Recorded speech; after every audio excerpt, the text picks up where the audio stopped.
मंठा तालुक्यातील टाकळखोपा येथील विष्णू नारायण लाड, सुखदेव नारायण लाड, विनोद सुखदेव लाड, परमेश्वर दादाराव चाटे, प्रमोद उर्फ परमेश्वर विष्णू लाड, टाकळखोपा, तालुका मंठा, जिल्हा जालना यांच्यावर मंठा पोलीस ठाण्यामध्ये वाळू चोरीचे गुन्हे दाखल होते, परंतु सदर इसमावर वारंवार पोलीस ठाणे मंठा येथे गुन्हे दाखल होऊन सुद्धा तसेच त्यांच्यावर प्रतिबंधक कारवाई करून देखील सदर इसम हे वारंवार गुन्हे करत होते।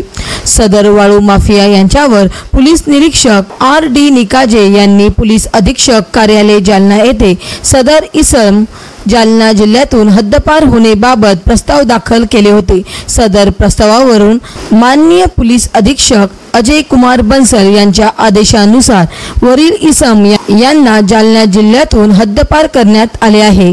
महाराष्ट्र वाईब न्यूज प्रतिनिधी गजानन माळकर, मंठा, जिल्हा जालना।